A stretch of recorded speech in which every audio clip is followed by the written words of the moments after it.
The message that you got from above, that the pastor's not going to be here to say the prayer. Joe, I have 7 o'clock. Go. Eastern Daylight Time in Westfield, Indiana. Welcome to our second meeting of the Westfield City Council here in September. And if you would, we're back live again. Great to see everybody. Let's go through our normal ritual, if we will, about the Pledge of Allegiance. I'll be glad to ask a prayer from our Lord, so please join us. I pledge allegiance to the flag of the United States of America and to the republic for which it stands, one nation, under God, indivisible, with liberty and justice for all.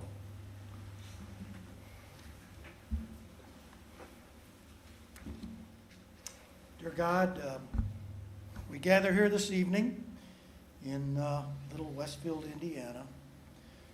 We're a very fortunate community. You have blessed us so. And as we look across this country at all of the political issues going on across our state, even here in our little city with issues that we need to address, we want to remember a couple of young gentlemen this week, Westfield residents who lost their lives in a plane accident, the Kelly brothers, this past weekend. The pain that has racked upon that family is indescribable. Having been through something similar, but to lose your only two children is incomprehensible. We ask your blessing on that family. Let that family know that the city stands behind them in their grief and in their healing. And we ask that God will bless their family. Amen. Amen. Amen.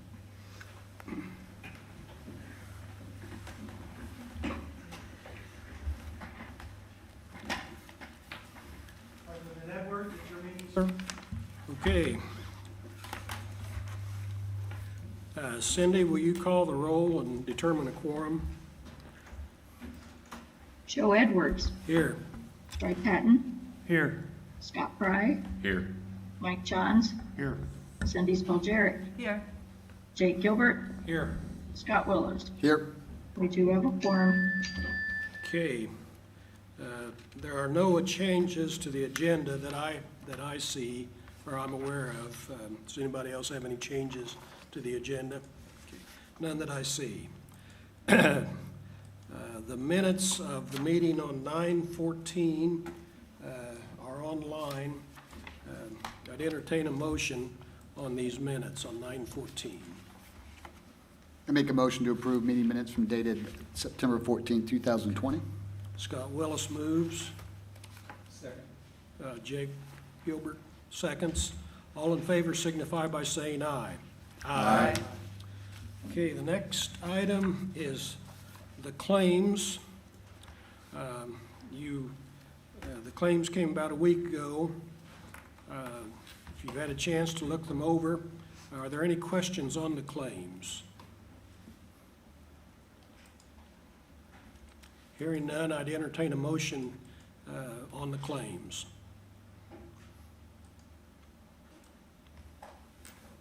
I make a motion to approve. Scott Willis moves. Second. Okay. Mike Johns seconds. All in favor signify by saying aye. Aye. Okay.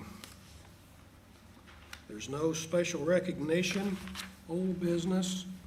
The first item of old business is Ordinance 20-31, the general obligation bond.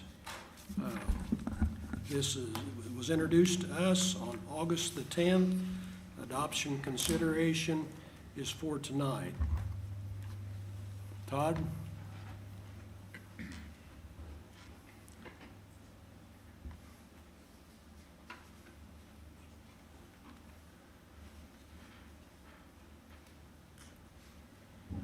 members of council, we're going to take some time tonight. There's some significant matters before you, one of which will require no action tonight. That is the operating budget for 2021. Tonight is a culmination of effort. If you'll recall, this was first raised before you in May, discussed in front of the Council Finance Committee in June. A significant amount of information exchange, questions, dialogue. And so tonight I'd like to just keep the conversation, at least the presentation, framed and guided by this PowerPoint, which, by the way, with a few exceptions, you've had in your possession since early part of mid part of September. So as you can see, this strategy, by the way, that we have employed for approximately the last 5 years is used to unlock the assessed valuation of a growing community to support these particular municipal functions, that of public safety. And you'll note that Public Works is in fact listed in there because our public right-of-ways and roadways are every bit a part of our public safety infrastructure. So at your request, we've tried to provide as much granular detail as to what is allocated, what will go towards the purchases. And as we walk through, I won't go item by item, but you can see, and this will be posted on the city's website tomorrow as well. There's a sum that would be allocated to the police department. The subsequent slides gives you the benefit of looking in years 21 and 22, or as it's noted here as well, year 2, year 3, is our pipeline for future purchases and what they would go to. Here, for this particular tranche of money, you see relative to the fire department, new engine, fire engine, EMS equipment, and that sums out to $820,500. Again, a forward lookout, so you can see what is in the pipeline heretofore. Relative to Public Works, you can see there an exploded view. This is perhaps gets a bit more complicated, as we've noted in past proceedings. This community, through relationships that have been fostered by not only our Public Works Department, but also Mayor Cook and that of the Metropolitan Planning Organization and NDOT. We've been successful in applying for and being awarded, as they call it, transportation dollars. MPO stands for the Metropolitan Planning Organization. It's a competitive application process whereby peer communities within the metro area of Indianapolis compete based on need and a whole robust data set. So with Public Works, we have to fund, have local match, and what we have done over these last 5 years is used property tax dollars to quite literally put it back in the ground. And when we'll get to this, I'll kind of jump ahead a bit. I know there's been some consternation among the council of unspent bond proceeds, and we'll speak to that here in the latter part of this presentation. So you can see an exploded view there, the road improvements, equipment purchases. Yet here is a forward lookout to the best of our ability. What we do know, again, MPO funded or partnered projects that have been identified and we have obligated financial contribution towards or expect to. Here is the detailed data. For those of us that might be visually challenged or over 40 or the same, it's not the easiest read, but it's still there. That we've tried to forecast in our capital purchasing strategy for the police department, fire department, and yes. Here, just as a matter of edification, the tax rate as it is allocated across all the overlapping taxing units. You can see where we are county, library, school, solid waste, and township, and how that's broken out. It has been the goal of this administration for quite some time to have a stable and/or steady or declining tax rate, and that gives you some context over the years what we've been focused on. At the same time, as I've noted in conversations with many of you on the council, that a growing community requires money. And so that's a historical and present day view of the current tax rate that has been certified. This is just to put it in further context of all the municipalities, not townships, not libraries, not all taxing units, but municipalities, as to where we stand, where we stack up against our peer communities. This is not a matter of criticism or bragging rights. It's just what has been certified and set for 2020. That's a typo up there, but because we don't yet know the 2021 tax rate. That'll happen in probably late December by way of 1782, which is a notice that comes from the Department of Local Government Finance. So there's been questions from you all of the rate of spend. How will that be impacted? To the best of our ability, this is what we believe will happen. Now, I'm keenly aware that there are some unspent proceeds remaining. I have glasses somewhere. There they are. Unspent proceeds left in the city's accounts, and my attention is drawn to Fund 348. That's the 2019 GEO bonds. As of August 31st, the close of that month shows a 1.5, let's call it 1.6 million remaining of those bond proceeds. I can tell you in our conversation today with the Public Works Director, he has posted nearly $800,000 to that line. That was impacted by the pandemic and a construction schedule for a road improvement, but those are being spent down. The remaining balance after Public Works posts their draw to that is allocated among both public safety departments, both police and fire, for some expenditures yet this year. So for this particular tranche of money that we have put before you, that is to the best of our ability.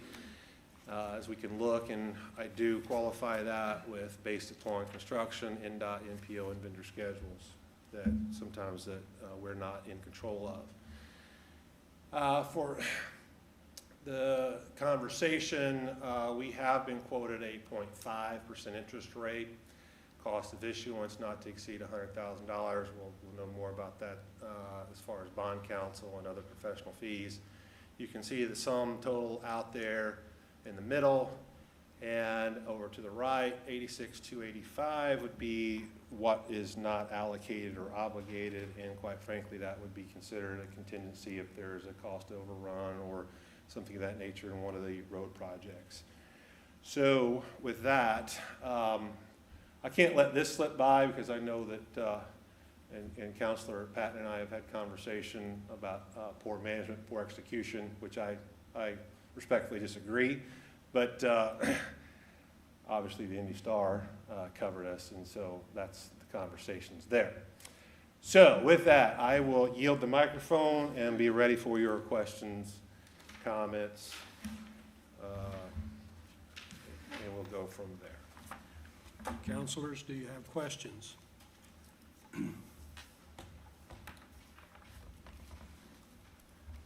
Todd or John, I think a common question that I get sometimes in the community when we talk about cash reserves or rainy day fund,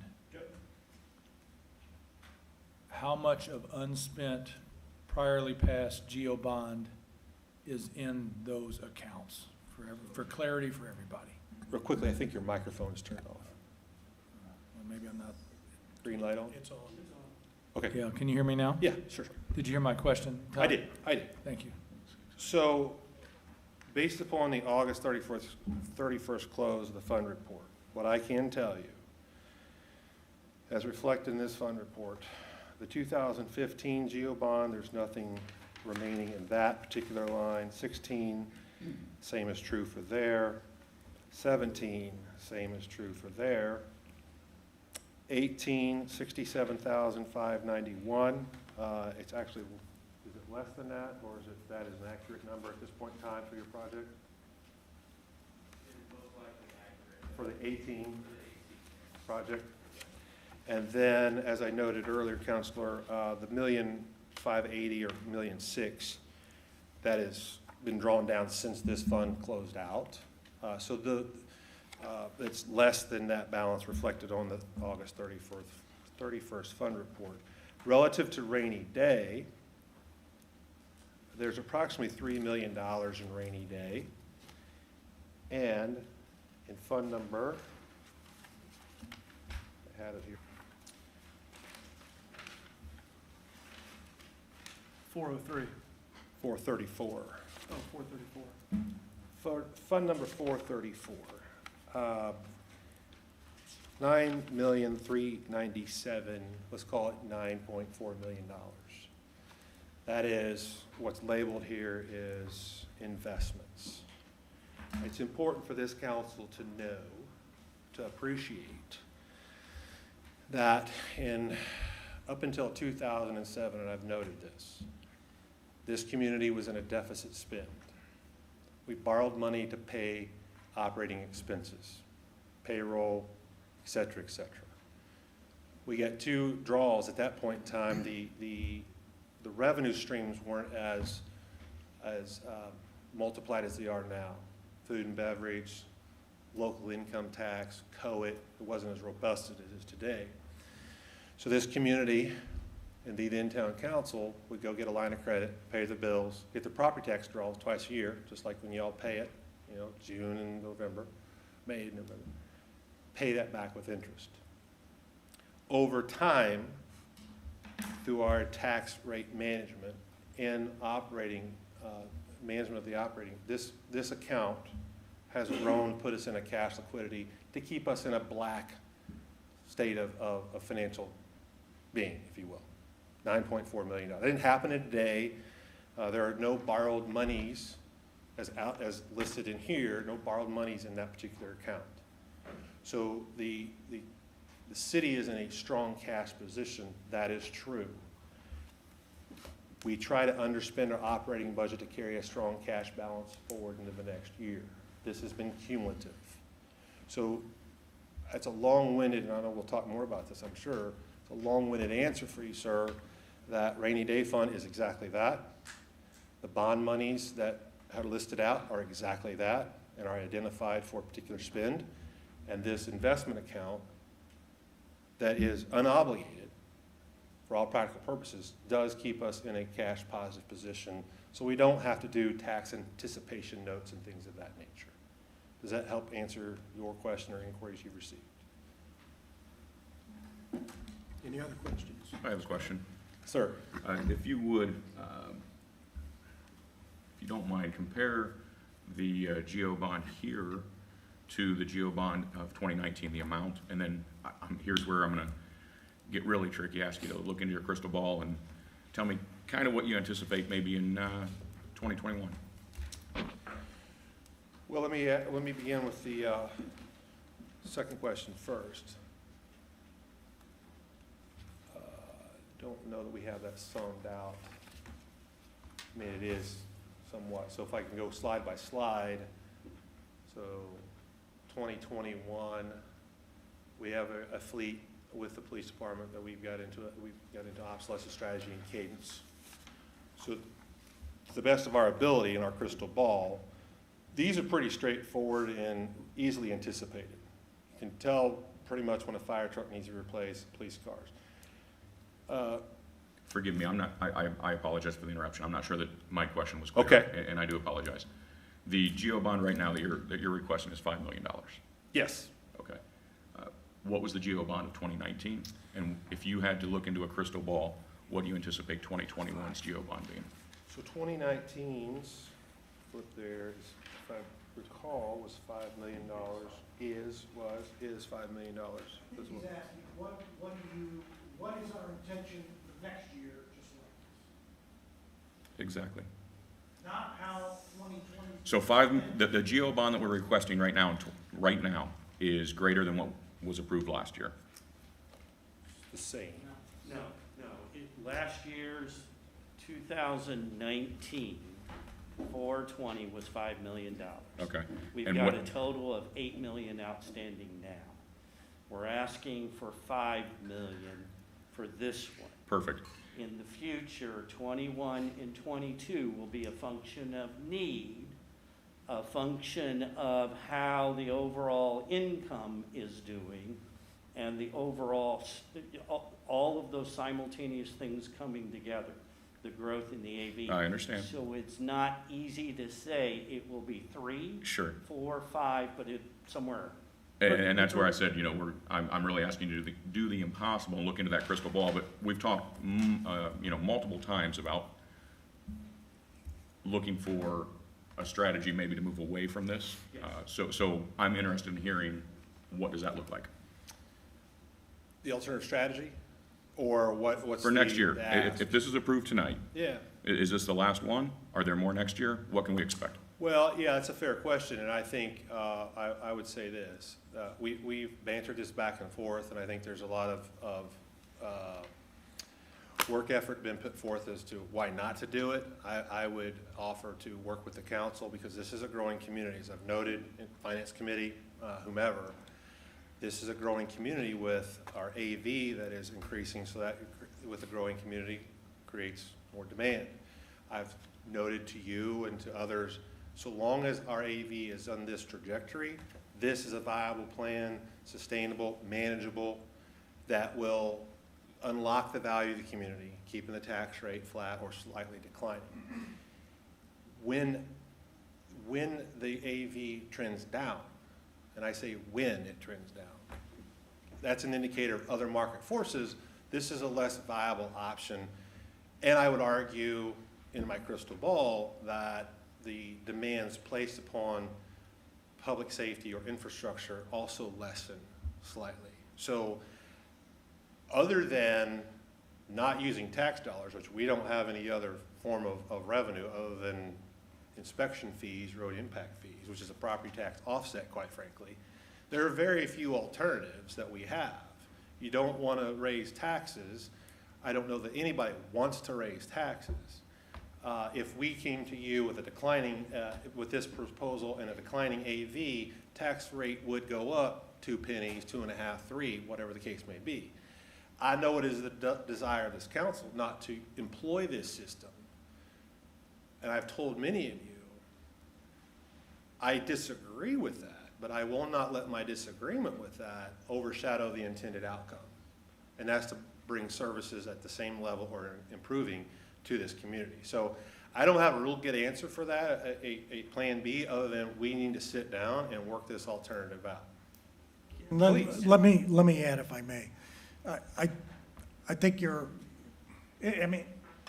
it's a good question. Where do we need to go in the years to come? I think it's safe to say that as long as we're in this growing environment that we're in, the physical needs that you see listed here will continue. We'll always need a new snow plow replacement. We may need an additional, we'll need to replace the street cleaner. We've got police cars, fire trucks, ambulances, $1 million ladder truck every few years we have to replace. That's part of doing business. So, and also the road improvements, if we're going to stay ahead of the traffic.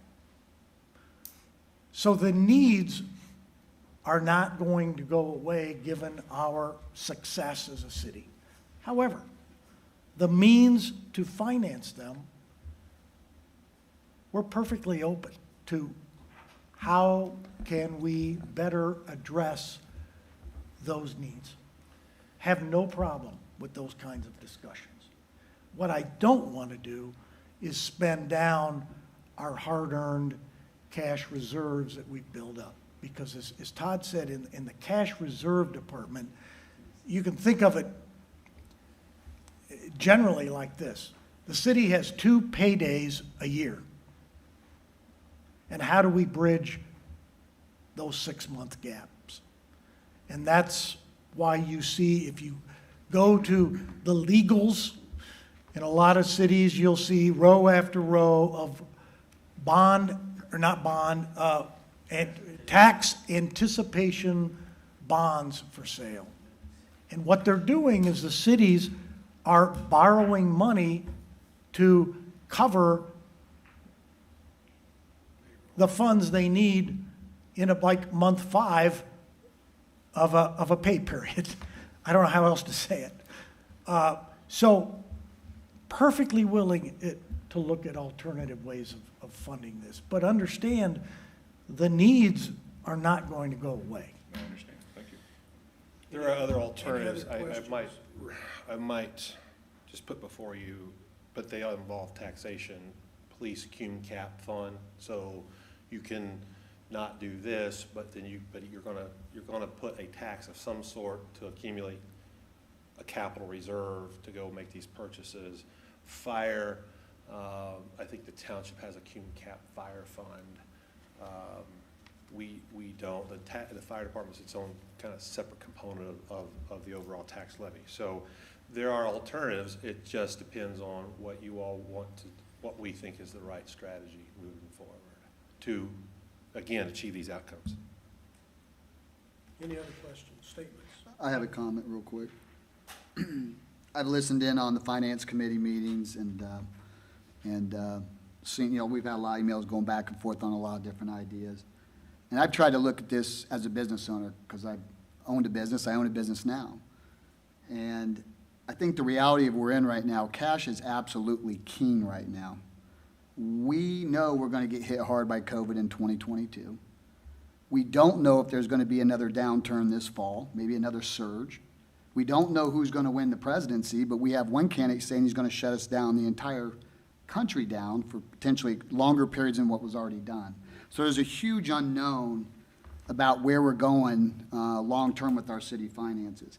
I've always ran my business where I have 3 to 6 months of operating income in a bank account at all times to cover payroll, to cover any unforeseen business expenses, and to continue to run my business. And when I look at the amount of money we've got put back right now in a rainy day fund and our investments, it's not even 3 months of our budget. Well, maybe roughly 3 months of our budget. I think spending that cash would be a huge mistake. I just don't think right now is the time to do that. And I see this as really the only viable option that we have before us. If we vote this down, the taxpayers aren't going to get 1 penny back in their pocket. Somebody's going to pick up the tax dollars that we're vacating, which means less resources to our community. Our community deserves a return on its investment. And its investment is the tax-paying dollars that we pay. We give a lot of money to the state and to the county. We're a wealthy community. And I think we deserve to capture as much of that as we can back to provide services for our community. I don't think anybody's moving to Westfield other than the fact that we've got a great school district, we got great services, and we're offering great things to our taxpayers. I'm not in favor of raising our taxes. This certainly doesn't do that. But it does give us the ability to provide those things that I think our residents want. And I can tell you that roundabout is in my district. And if that doesn't pass, and if we don't fund that roundabout, that's going to get ugly for me, at least personally. And I can tell you, I go through that intersection every day, 2-3 times a day. It's a mess. It needs to be addressed, and it'd be a crime to let federal dollars slip away because we don't want to fund that. And I am all for us revisiting this moving forward. I think we all want to understand better the city's strategy. I'm not questioning where the city's at right now. I know we're doing it on the library. I just just helped the library bring a GO bond to the table last month. I know it's a strategy most cities are using. I'm not saying it's the perfect plan. I'm certainly open to talking about it, but I think where we're at today, doing a 180 shift would be a mistake. And I think we need to pass it this time around. I think the city has accounted for what they're asking dollars for. And then let's work with the city moving forward to come up with a strategy. Maybe it's the same one, maybe it's better, maybe it's different, but I think we need to go through that process. And that's really all I have to say. I have a few questions. One of them is that don't we do an appropriation when we do this, or does that come later? Okay, let's take those one at a time. So historically, as you know, sitting on the council, we have endeavored in a reimbursement resolution.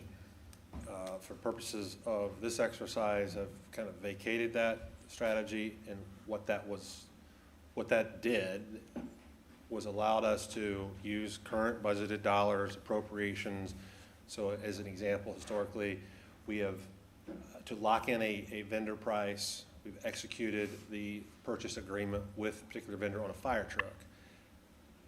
Cash flowed that with the operating revenue or the operating budget, and then when this bond was executed, proceeds realized, we put that back in form of a reimbursement resolution. So that's what we've done in the past. I've, for obvious reasons, not endeavored in that. I think that's what triggered this whole thing back in the spring. I've not endeavored to pursue that with you all at this point in time, recognizing there's a lot of dialogue needed to take place and a lot of information needs to be exchanged. And one of the things I requested, and like you're showing up here, is this strategic investment part of this. But in the actual bond ordinance, it doesn't exist. There's no detail in terms of what this is going for. Well, we could put those in as exhibits, and I think that was And pretty that's well. something that always has troubled me. We're approving basically, $5 million, and then it's out of our hands. And so we don't even know. I mean, there's not a good way to follow this. Yeah, no, understood, Madam Counselor, and keep in mind, I let the lawyers do what they do from an ordinance drafting standpoint, but this is now a public record, obviously, and can be attached as an exhibit as to how these things are going to be exploded out. I can assure you there is an accessible accounting on where these monies go. They're not borrowed in this name and presented in this purpose, and then we do something completely abstract from that. So to attach an exhibit to the ordinance is not a problem at all, and we can do it in the form of a spreadsheet allocated out by department. That brings me to my request. I think one of the things, last time we talked, Todd, I told you it was 2 or 3 years and specific items. And I don't think that's too hard to fulfill, but I would like to have a provision in there that we escrow the money in an account, in a city account, and that the money then be spent at the will of the council on these items that you have mentioned. And I don't think that's too far away from what Cindy's saying. And at the end of our term, we'll try to figure out what to do if there's any excess left or anything like that. Yeah, that however you want to administer that and have those. That would be the way I would see it, that money would not be spent out. Let's say we did have a bad run of some kind. Yeah. And we did not, we couldn't make a payroll. I hate to think about that. So but, I think we would then maybe have to use that money, but that's a pretty remote possibility. Yeah, so in the fund report, the clerk has to log these in separate funds, and so that's how you can look at what's left over and what has not been expended. And I think with the provisions that we have in place already, as far as bidding and certain thresholds of purchase, that comes before you or council, the finance committee, or whomever. I'd like to be sure it did, and I think, as you took money out of there, if you tell us what it's for and we approve it, that will serve that purpose. Yeah, and let me make sure I understand year 2, year 3. This is what we do know based on our obsolescence strategy and what we do know based upon road projects that we have been awarded. That's all we can tell you today. Does that satisfy your request? I want to make sure I understand. Well, in other words, when we get done with this, we're going to have about $4.9 million in a bank account somewhere. Yeah. But it's under city control. Yes. But as that money is withdrawn, that there comes an accounting to the council of, here's what we're going to spend it on, approved, disapproved. Oh, for sure. Yeah. I mean, look, you got over $500,000 purchase in a fire truck, proposed. Well, that's nothing to sneeze at. But that gives us some control that we're assured, here's what you spent it on. Absolutely. No resistance on that. We have every intention of spending every dollar with exactly what you see up I there. don't doubt you, but it would Okay. just, it would reassure us greatly if you do that. That, absolutely no problem. Yeah, I will say this, it's also worth noting that statutorily, these monies could not be used for operational purposes or for capital You know, spend. we're not anticipating that even, but. Yeah, no, neither are we. Okay, any other questions or comments? Yeah, I'm been dying, I'm ready, as always, right? So, okay, so Todd, you said that we were in a deficit at one point. What year was that we were in a deficit that we started? Historically, it was prior to 2007 and prior. It's been a while, right? Yeah. I mean, fair enough, right? Yep. So we've kind of amassed this savings. And amazingly enough, I've actually been listening to the finance council meetings also. And I'm saying this for Councilman Willis's benefit directly, because I'm not going to shy away from that. But nobody said to spend down savings. Is what we've asked for is an accounting of what we're going to spend money on. Use the money, spend it, and then finance it. Simple as that. I don't think anybody's said anything else. So to give a great example, we need a fire truck, right? Correct. Okay.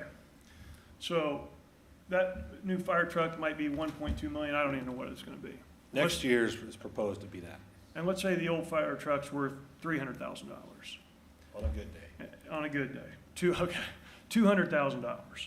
So we have $1 million that we have, that this community needs a new fire truck. It's my point, and maybe some of the others on this council have said, why not go get the fire truck? Why are we waiting? I mean, really, no, it's a question. Why are we waiting? Because and then why not finance it in a GO bond after the fact? Yeah, so let me speak to that. The administration, we have no authority to go into that, let's say the 9.3, to allocate that. We have not come to you for an additional appropriation. It's locked away. It's not like we can go write a check and go get the fire truck. Right. So I think therein lies, to your point earlier, Councilor Fry, is that the strategy? It's kind of what we've been doing with the reimbursement resolution, albeit through borrowed monies.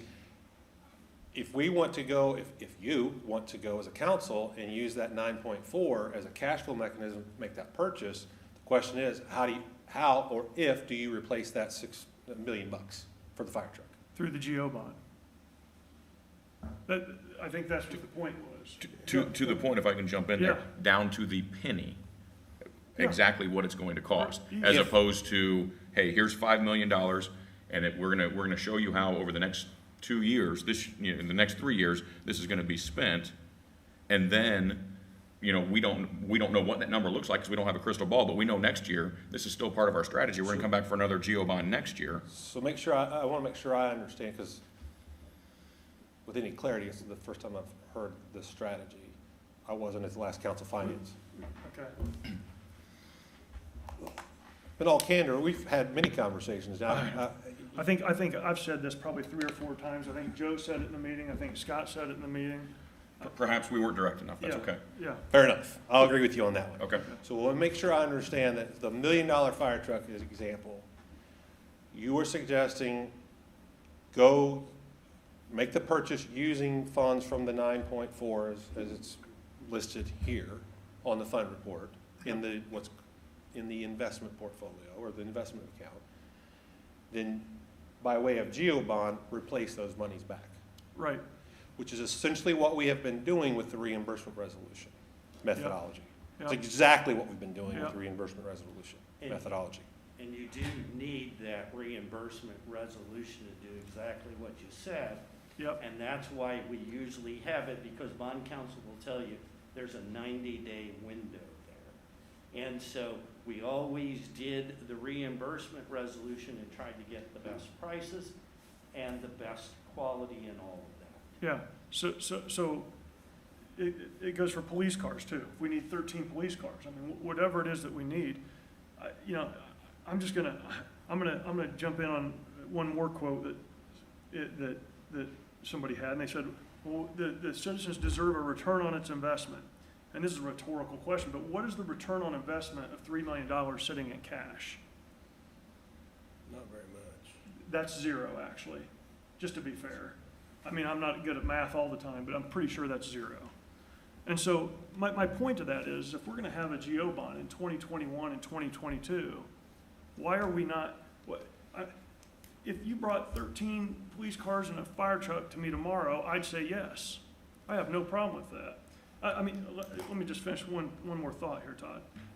So I'm fine with that. Is what I want to see happen is that whatever we use that we're spending, we put it in that GO bond for that year. So in 2021, 2022, I'm not opposed to having one next year. I'm not opposed to having one in 2023. But what I don't want to see is that next year we're going to ask for 6.5 because over the next 3 years we're going to have this much in expenses. And I've even posted this. I think there's a valid argument that you said you want to keep the tax rate up to the level that it's at. I think that's a valid argument. My argument back is, if we're going to do $5 million and we want a return on investment to the citizens of Westfield, then by God, we ought to give them one. And that's why, if we pass this $5 million, the very next city council meeting, I'm going to put together a resolution saying that we pay for the trash service for the entire city of Westfield. And I know you don't like that, but why wouldn't we? That's a return on investment. That's money in the people's pocket, money that we're not spending over the next 3 years. I mean. A couple things, if I may. I think we've arrived at this point. Both sides of this discussion have essentially been saying the same thing and not really knowing it. So the reimbursement resolution is exactly what you articulated. Yeah. No problem. If there's a notion on this dais or in the community that this is all fungible and we're moving, that's simply not true. I don't think Okay? anybody said that. I know. I'm decoding what sometimes I think I hear. Okay. Well, this is the Matrix, man. I mean, it's like you're seeing code. I've been at this a while now. I can swim in the shark-infested waters. That being said, relative to the trash, as I told you on the phone, I'd be anxious to see what the sustainability model is for that. And by the way, I think you should check the statutory requirements of using those proceeds to fund that, which it would be illegal. It's against statute. Check with bond counsel. Yeah. So with this examination that we're doing, I spoke to one of the folks during my interview, Yep. and we talked about it, and there is a way around it to be able to do it. So with that being said, I'm just saying that's an immediate return on investment for the taxpayer. I mean, and you are correct. I'll give you kudos there that if the sustainability of it, let's say it's not sustainable, and we say, oh, wow, hey, we can't afford to pay trash service for the people of Westfield anymore. That's fair. Then that means, hey, it's a tax increase. But at that point, at least we had a return on the investment over a certain period of time. More so of a return on investment than $9 million or $12 million or $20 million sitting in an account earning next to nothing. I think right now we're stepping away from a financial exercise and a philosophical exercise. As you and I spoke last Thursday, all these monies come into the public accounts. Anybody can run for city council and help govern these dollars, and it stays in this community. And the infrastructure literally going in the ground, public safety, as I noted on the phone. The person living on the east side of town is paying for the roundabout on the west side of town, and they never go to the west side of town. Well, why do I have to pay for that? You know, Right. So it's a slippery slope that, well, I'm having to pay a referendum, and I don't have kids in the school. I mean, there's really starts to go down a rabbit hole. I hear you. It starts to go down a rabbit hole, and I did that on purpose, by the way. To where do we start and stop? As a governing team, where do we start and stop? What are we trying to achieve? What's the desired outcome? And there was a time in the history of this before city that a GO bond was floated. And the then folks thought it was a good idea, so I want to be very careful not to be critical, but they purchased TVs, financed it for quite some time, not 5 years, longer than that. Never suggested to do that. And we've compressed this down, and again, the state average, and you'll see it in the next slide deck with the budget, is approximately 4% growth in AV. We're over 9%, and we've been doing that for the last how many years? 3 to 4. You know, it's an anomaly, yes. And again, as AV, when AV begins to trend down, we're in a whole different state, and we got to react to it. Such to make sure we're in a strong position financially, and when we do go, and you all know this, we do go to the lending markets, the raters look at us, what's your cash balance? And it affects your cost of money, as you all know. And I don't see interest rates hovering this low, who knows? I mean, people were saying that this time last year, so who knows? So, If I could add, I mean, you're getting into some philosophical, how do we do this? And I appreciate it. Great discussion. My challenge is, I'm the one who is ultimately in charge of the crime, putting out the fires, plowing the snow, etc., traffic. All I am saying is, here is what we need. How you want to pay for it, I'm wide open to, but I can't not know how to fulfill these basic needs. That's a fair, very fair statement, very fair. Okay, And this is my last comment. Okay, go ahead. I promise I'll Go ahead. keep it You quiet. Promise. So we're good at estimating what we need in years 2021 and 2022, right? I would actually ask tonight that we ask for a GO bond of exactly what we're gonna spend in 2020, and that next year, whatever it may be, that we're adding on, it's that 2021 number plus what we're going to spend. So I would like to make a motion to change this GO bond to the amount that we are going to spend in 2020. So I'd like to make that motion. so to be clear, so I'm sorry, I'm not part of the motion process. Your motion is 4.815715. No. Okay. I want to make a motion, and then obviously somebody would have to second it, but I would like to make a motion that we spend exactly what we need in 2021, just that year, or what the number that we're asking for next year. And I think, Todd, I apologize, but I think it's 1.875 or it's 1.357. I don't know what the difference is there. It's back in the part of your spreadsheet. If you go to your Excel spreadsheet, it's on there, the Excel insert. The first 12 months spent, Yes. period. Yeah, the first 12 months, what we need in that first 12 months, I think that's just the police. Yeah. And fire. So maybe it's just the cars and the fire engine. I apologize, not to be that granular, but, so let's say it's $2 million. Okay, and here's my question here. We have 2 roundabout projects that we may need, depends on how the federal funding operates, et cetera. And we have to show that we have the money. So that's why this thing is over more than a 1-year period. Yeah. So can we flow those things into there? Okay, because I can't just stop Yeah. the 161st Street roundabout. Yeah, and that's a good point, Andy. So my thought is, we would know if when we're gonna have those, we should have a 60 to 90-day window. We're gonna have a city council meeting at that point in time, that we would come up here and we would vote yay or nay to get those federal funds. I can't imagine anybody turning down the federal funds at all. So we would have plenty of time and opportunity that if we had to do a bond at that point in time for that project or for that year, that we would be able to just approve that within the city council. So I got a question in regards to that. So and I don't know the answer, if we're bonding every year, issuance costs, interest rates obviously play a factor in this. We got some really low rates. Is there an additional cost that we'll incur by doing that? Versus, I mean, we're at what, 0.5% is the interest rate for this bond?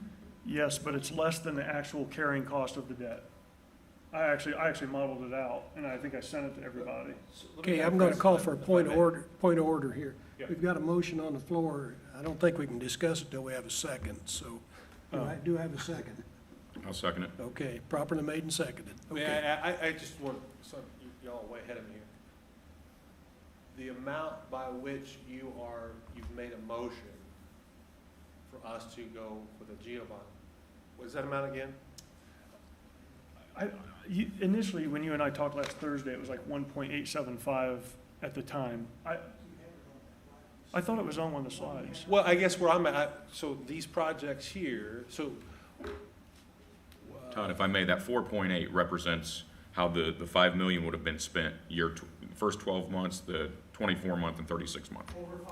Yeah. Yeah, Over Three. all based upon construction projects, so influenced by that.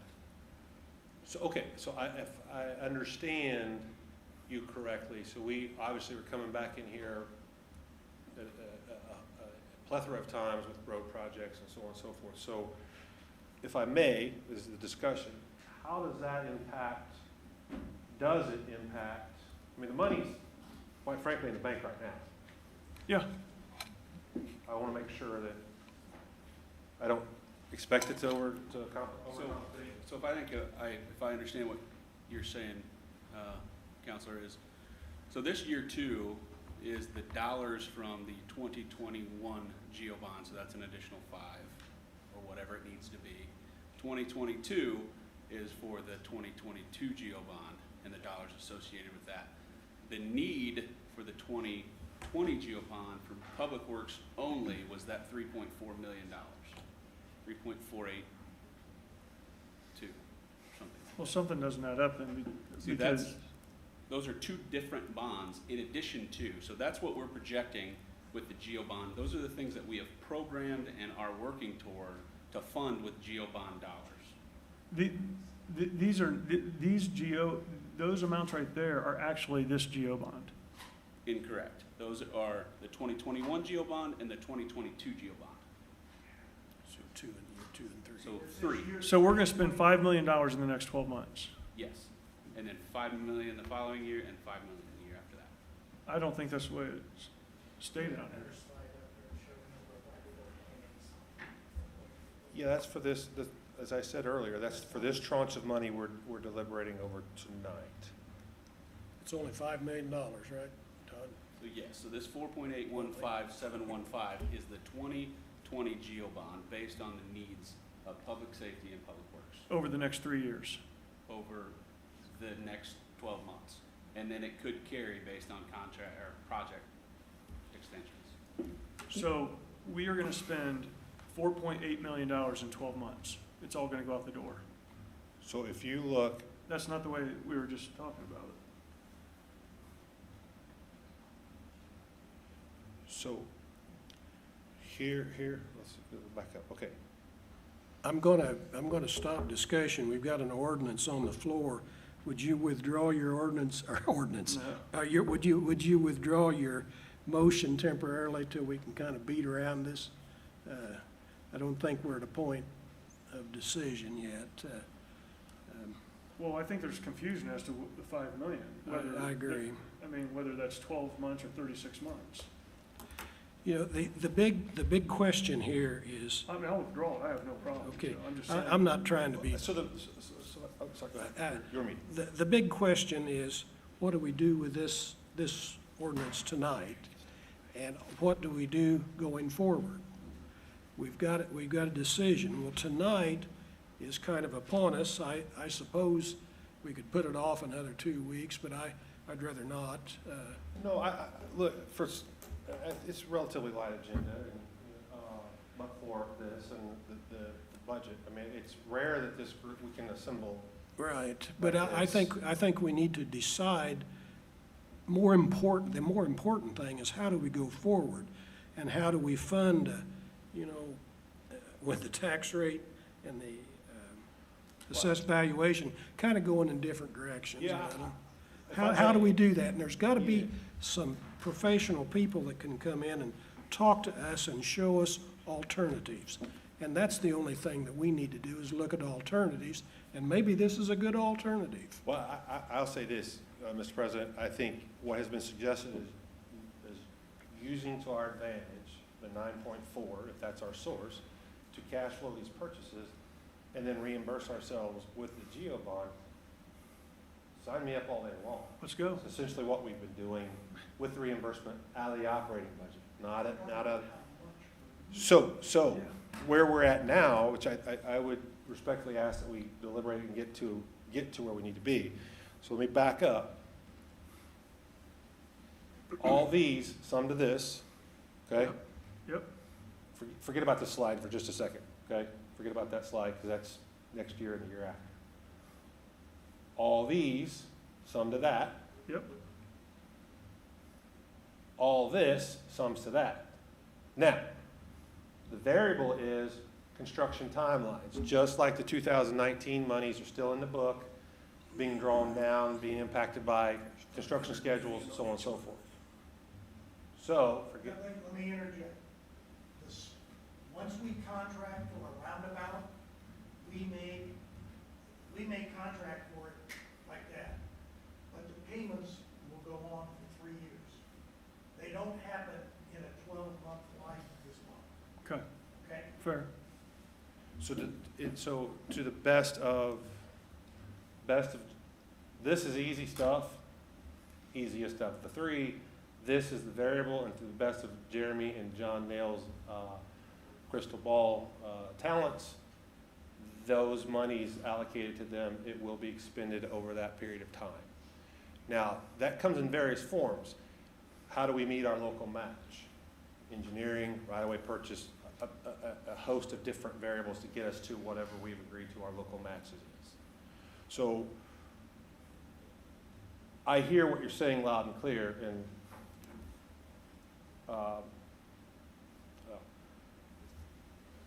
I think the methodology, because what you're suggesting is doable and still maintain our objectives of a level or steadily declining tax rate, because we then can shorten the amortization of, if it's a $2 million GEO bond, $3 million GEO bond, whatever, we can kind of compress that. So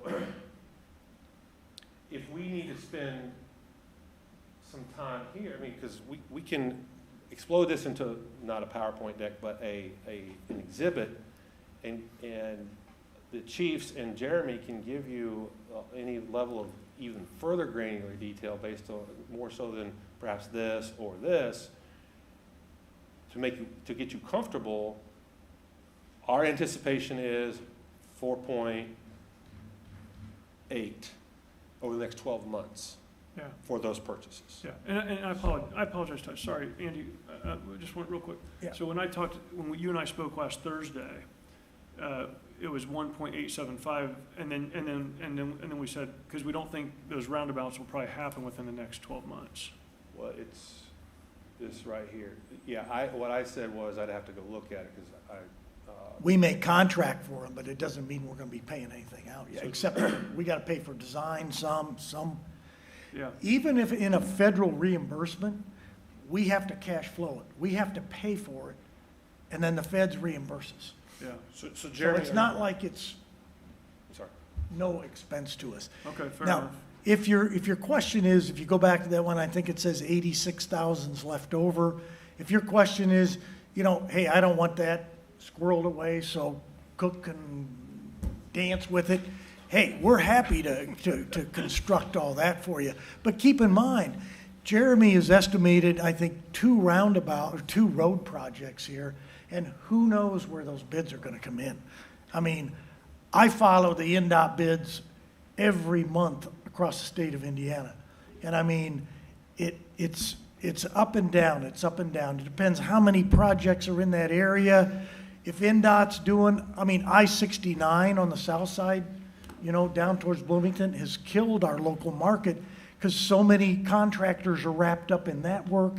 So that 86,000 can be gone in one bid like Yeah, that. I don't really care about the Yeah, 86. it's really up I and mean, down. I do, but I don't. But that's a huge part of what this is. I'm gonna ask Mr. Vargas one thing. If, say we have a bunch of small bond issues and then a big one, is there any discount to the big one, or are the small ones at a certain level and then they go up? What's the cost on those? What's the way those are determined, those fees are determined? So we've really never tried to do big ones and small ones. Like I said, we have 8.6 million outstanding of GOs. And so for the GO bonds, we've always tried to keep them relatively short. Matter of fact, if you look at your sustainability, they're aging very, very fast. And so that's falling off, and this one's 5 years. We could even call it earlier if we wanted to, usually after year 3. So the bigger the bond, there is more cost, not so much cost of issuance from a financial advisor, us, but from an underwriting discount there is. But right now, I'd hate to see a delay because, you know, we're trying to get out before the couple hundred GOs are going to hit the end of this year.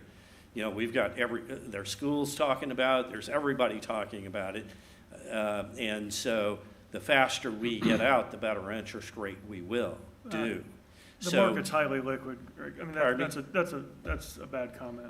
Well, I don't think so, because first of all, I live it all day deal long. in the market all the time, and so it's important because, remember, I'm a registered, I'm not only a CPA, but I have 2 security licenses.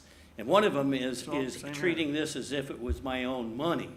The importance here is we put that interest rate as today, and it usually does go up after Thanksgiving. So I'm not sure how many tax-exempt bonds you've done. Have you done any? No, I'm sure you've done quite a few more than me. But I bet I've bought a lot more than you have. You probably have. Yeah. But If as you- far if as we're gonna play issuing it, top this, I'm just telling you, it's a bad comment. And, Well, I don't mean, think so. You're trying to influence everybody by saying the interest rates are going to rise. If that's the case, I'll put 400 million on it tomorrow, and if you're right, you and I can go to Tahiti and have drinks. Okay. okay. So. Well, I disagree.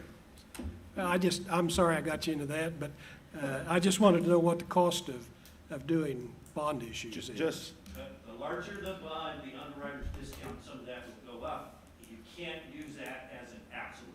Okay. so we don't digress. If I can have Jeremy speak to Road 1, Road 2, and this tranche of funding as to what the anticipated timing is for the distribution of these monies to get you comfortable. Does that make sense? So if Jeremy could speak to that real Yes. quickly, Go ahead. once again. Sorry. Yeah. Yeah, it's okay. Okay, and I'll give a little bit of background as well on the federal funding. Mayor mentioned it a little bit. This 169th and Spring Mill Roundabout is an MPO-funded project, meaning we started working on it 4 years ago. We've been working on it. We've been paying for consultants. We've been buying right-of-way. We've been doing all those things. In July of 2021, we can then take that project to bid. Well, NDOT takes it to bid. It's called a letting date. So as soon as July, assuming we've done everything up to then, the funds are then made available to us as a city. NDOT bids the project, okay? Say it comes in at $1 million. We owe 20% of that money, right? So NDOT sends us an invoice, $200,000. We pay that invoice, then NDOT manages the rest of the construction project. That is the way this is funded. So those dollars associated with that roundabout will come out in August or September, depending on how that letting schedule goes and whether or not it is deemed awardable by NDOT. That one is a little more cut and dry from a timing perspective. Road 1, Road 2, that are both locally funded projects specifically associated with the North Point area. So we are building the new East Street, also an MPO project. We've already paid our portion of that. These are improvements getting to and from that. So 196th Street is not in great shape. Grassy Branch is not in great shape in that general area. So that is a locally funded project. We will, once it's ready and designed, probably early spring, we will bid that project, and then we will pay invoices as the work is completed. So that is, if I recall, about a 10-month build, so we'll be paying that money out throughout the entire construction project. But I can't tell you exactly when that starts or when that stops, because a month or two either way from a start date pushes, from winter's perspective, pushes to the next calendar year. But potentially next July is the bid out date, correct? For which project? The ones, the Spring Mill one. The roundabout project. Yeah, It is eligible for bidding in July of 2021. okay. So it will, everything is pointing to the fact that it'll be on the July letting. So NDOT's July bid package. So, I'll confuse it even more, just to bring you up to date on some stuff, okay? What Jeremy's going through with 169 and Spring Mill is the traditional Indy Metropolitan Planning Organization federal 80-20 program. And when you go into that program, the federal government controls when you can do what you have to do. Engineering, stop. Land acquisition, stop. Utility relocation, stop. Then you can go to construction. You know, I kind of like road projects. I've been involved in the MPO for a lot of years. In fact, presently, I'm chairman of the entire MPO region. Our executive director there has been very successful this year in negotiating a whole new set of terms with NDOT, in that we will no longer be held to an 80-20 program. It's going to be a 90% reimbursement by the state and only 10% from locals going forward. It also eliminates a lot of federal requirements as to those timeframes I just talked about, which greatly hinders your ability to get projects done. And you'll see projects, just talking to the future here in the next couple of years, you'll see these projects that used to take maybe 3 years take 1 year, because we can start doing things all at one time and our own speed. So it's going to greatly help. But that's next year. Can I ask a tangential question here? And it's something like when we look at something up, road project needed in North Point, for instance, and we need to match, we need to come up with those funds. Why wouldn't we pull that out of a TIF? Well, at this Isn't point, that what using we're North Point created specifically, when we pursued that particular road project and were awarded, we, by data, qualified for it, if you will, but there was no monies in that TIF to capture and collect. So you'd have to do a BAN, a bond anticipation note leveraged against a TIF, and quite frankly, we're then at the mercy of the developer wholly, whether how fast they move to get vertical improvement in that particular tax increment financing. And don't forget, the developer told us, hey, without this road, Westfield, I can't sell land in there. And because of the demand that we've created in this city as a whole, about 70% of that land has already been sold, and we don't even have a road yet. Well, it would seem it should be reimbursable at some point, so that money could then be returned and used outside of the TIF. Well, what we did not do in the North Point development is enter into any sort of robust developer agreement, much like you're familiar with the Wheeler developer agreement. So that was completely, to use a term, Greenland, and a lot of uncertainty, if you will, how North Point would evolve. Our worst day there, we have a set of plans, we return the MPO monies, and then for a future date, we would have the engineering documents to go build it whenever that time came, if it were to come. So I hopefully that answers your question. Typically, that's what we could do if there were increment in that particular allocation area. Again, we've been very successful with a lot of the road improvements that this community has come to realize, even in trail systems with alternative funding through the state. So to stay on point here, I think we've covered a lot of ground in so much that we do have, let's call it 10 million bucks. We're going to use that to cash flow ourselves to make these specific purchases as outlined and presented to the council. And if it, in a given year, if it's $3 million, $2 million, that's what it is. That's what the GO bond is, to replace that cash balance back to that fund, if that's what you choose to do. Is that what I'm hearing you say? Okay. Are we on sure footing with where we are on these sum totals at 4.8? Because I know there was some additions, subtraction, so I want to make sure that. Yeah, so Todd, the only, you know, again, I actually like this because I'd rather have it be policy debate driven than emotion driven. But so the only thing I would say is when we're talking about the July roundabout project is that because we started this, I think, in July of 2020. Actually, I don't even remember now when we started talking about this. But if that's the case, and we're not going to bid it out till then, why would we even include it on this one? I mean, let's just do what we're going to. If we're going to buy the sidearm tractor, 4 plows, street sweeper, fire engine, police cars, et cetera, whatever those numbers come up to, and let's say it's 3.2, then let's do 3.2.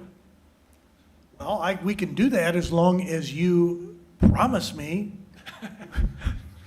that you're going to fund it, because not only do I have to spend a lot of money in engineering, et cetera, I have to commit to the MPO we have the money. So I'm on record. I'm as saying, you would have my vote, hands down, in next July.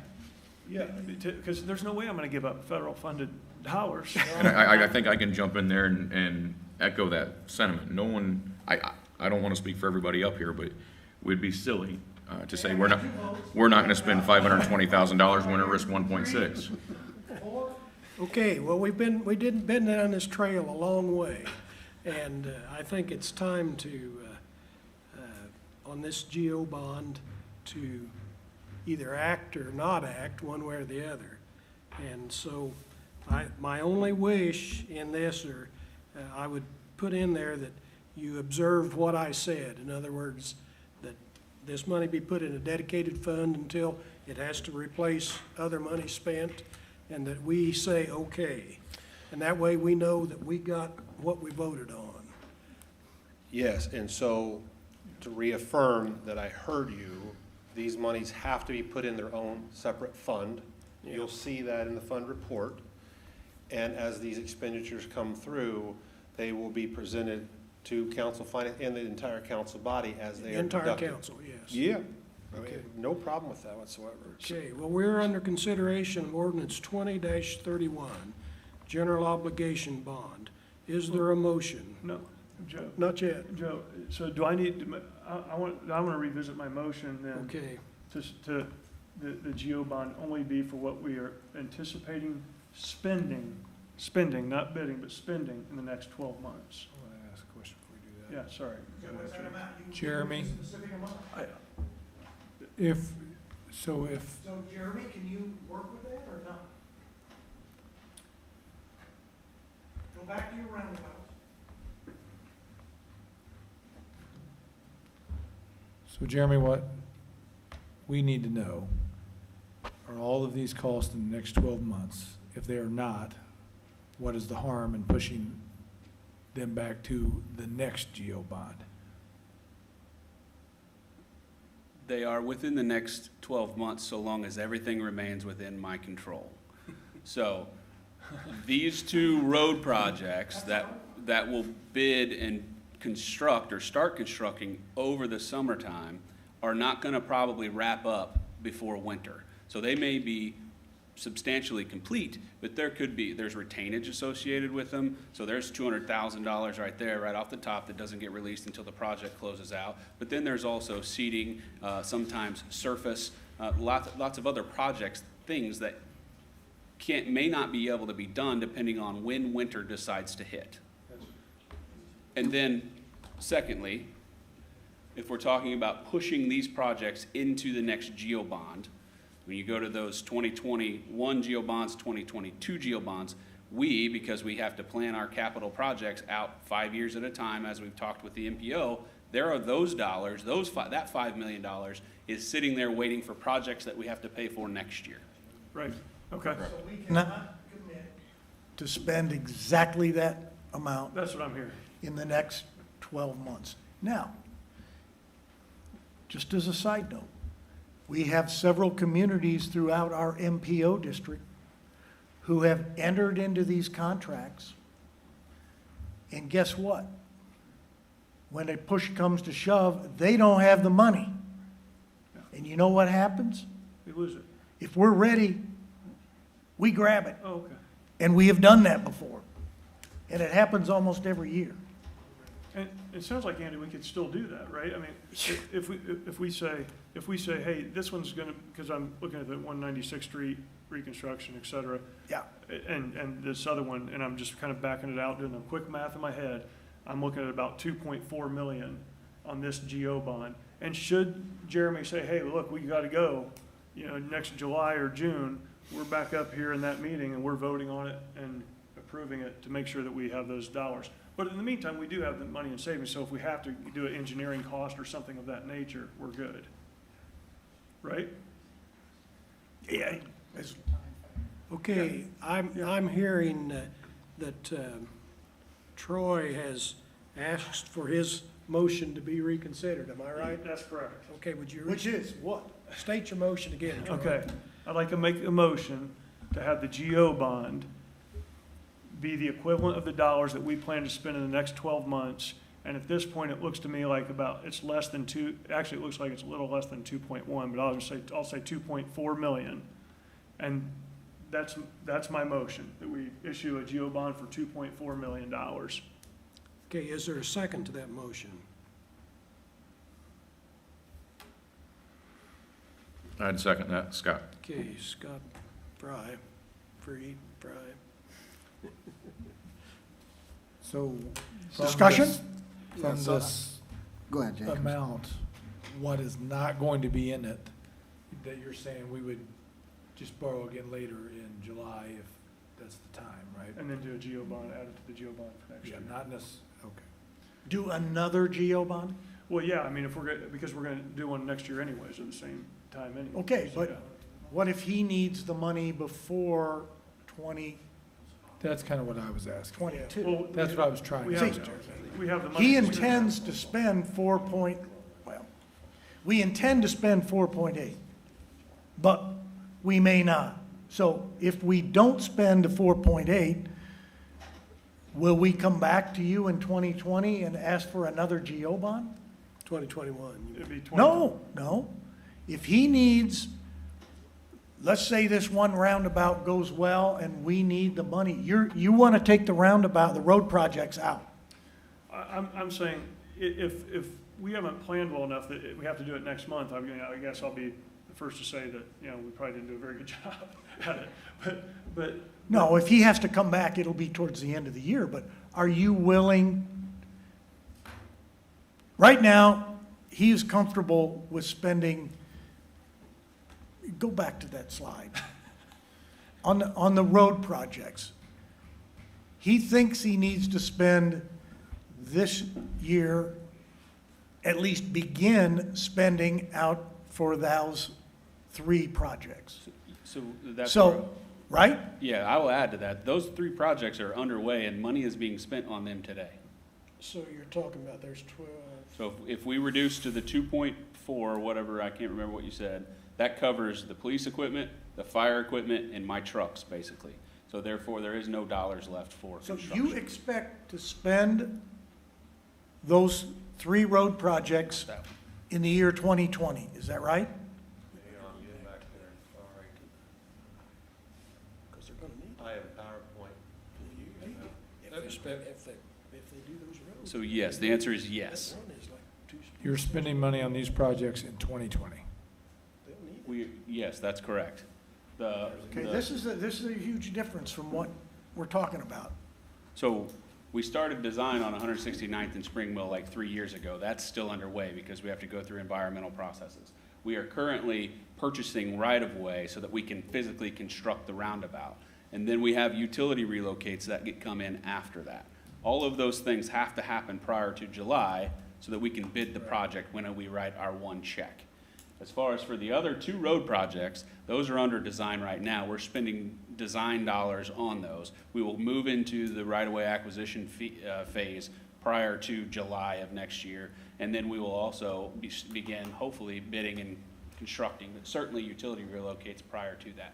So the whole issue here is how much of those 3 totals do you expect to pay for in 2021? If I All of it? could, I would like to open that to John Nail, who I believe is on the phone. Mr. Nail? Yeah, so for 169th and Spring Mill, obviously it's dependent on what the actual bid comes back at. If that roundabout costs 1 point. We've been through or that. As your example That's right. went, if that roundabout bids at $1 million, we would pay $200,000 in late July 2021. With regards to the 196th Street reconstruction and Grassy Branch reconstruction, I would like to be starting construction in spring of 21, and the construction of those roads would occur through the construction season of 2021. There may be, as Jeremy mentioned, some retainer at the end that would be paid out in 2022. I mean, off the top of my head, I would suspect that a good 90% of that Road 1, Road 2 monies would be spent in 2021. What But is again, what it's is your dependent total on how- need in 2021? The number amount? Is that the question, Mayor? Yeah. The council would like to know what is your total anticipated spend on those 3 projects for 2021? I've got my calculator out here. Just give me 1 second.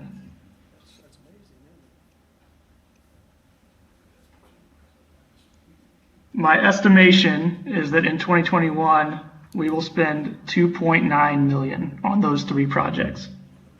2.9. Correct. Okay. And then we've got equipment on top of that. That's right. That's just those 3 road projects. Okay, fair enough. Okay, So- we've got a motion on the floor that says 2.4. I don't think that's gonna cover it. It's not, no. I mean, and that's why, I mean, No, it's Look, fine. I This is mean, great. to make sure that we understand it, because, I mean, we've gone from 1.8 to, Would- go ahead, Scott. I believe with that explanation, I believe we're probably splitting hairs then. Yeah, that's right. Yeah. So again, I think it's been very, very fruitful.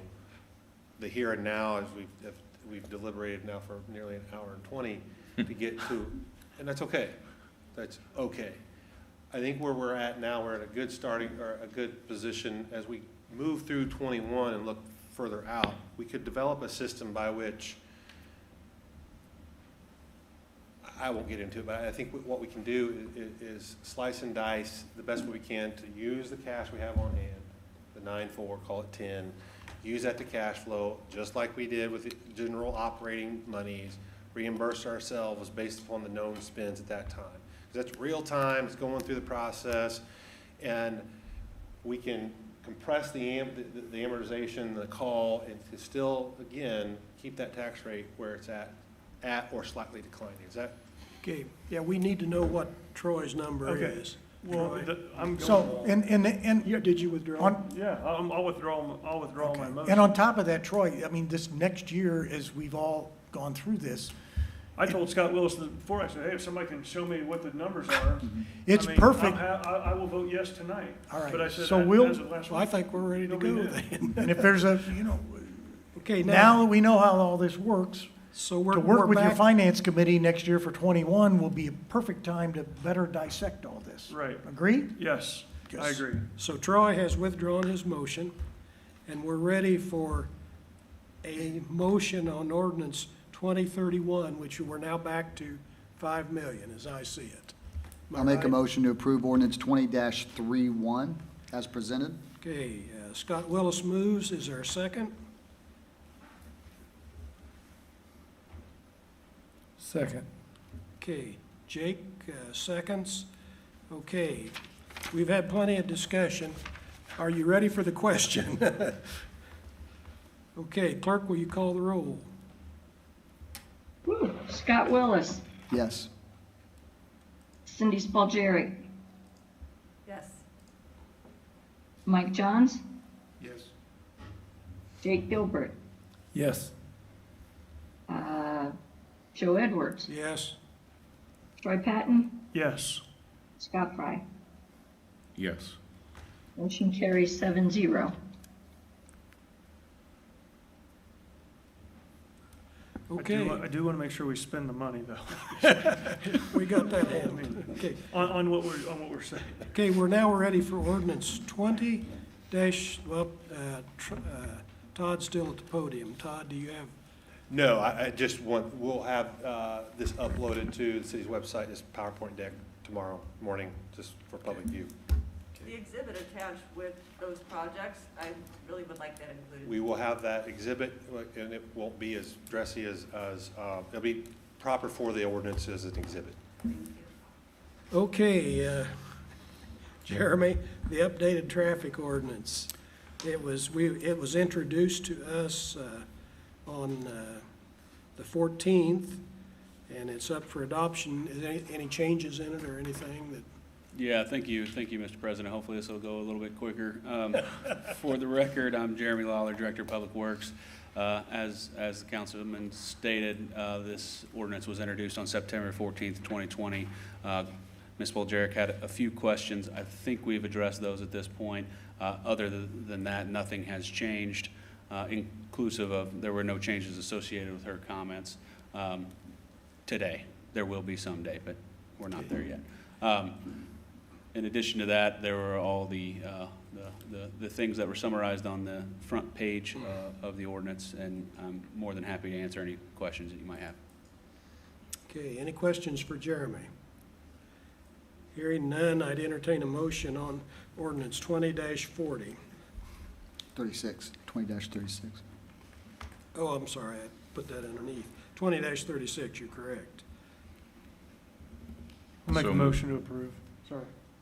Okay, Troy moves, Scott seconds, Scott Fry seconds. Call the roll, clerk, would you please? Joe Edwards, Yes. Troy Patton, Yes. Cindy Spalgeric, Yes. Scott Willis, Yes. Mike Johns, Yes. Mike Johns, Yes. Jake Gilbert, Yes. Scott Fry. Yes. Motion carries 7-0. Thank you. Okay, the next item is ordinance 20-40, City of Westfield updated fire prevention. Chief, you're still up at this late hour, I see. We're 24-hour employees.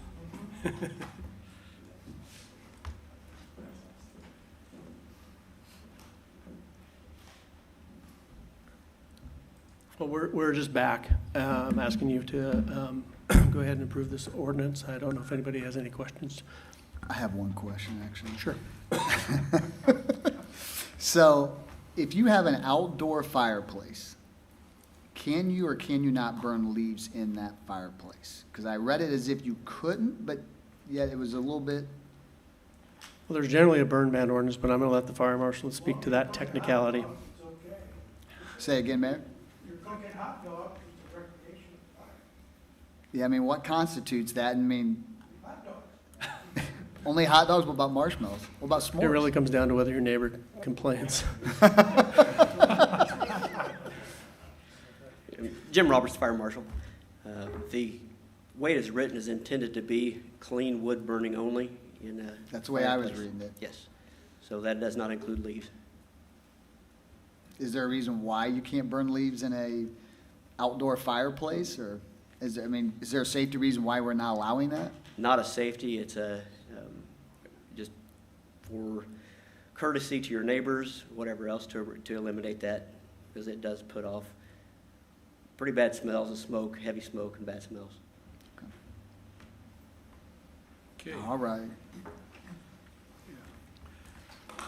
All right. You've reviewed ordinance 20-40.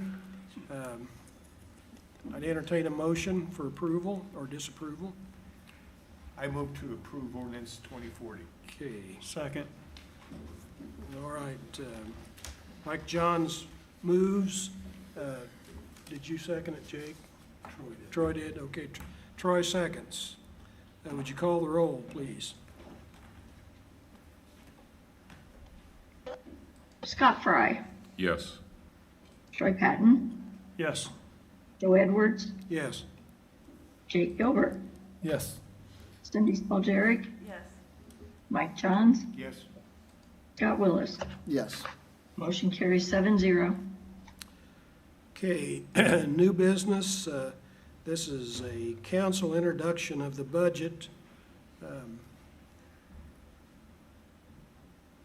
Documents Form 1 and 3.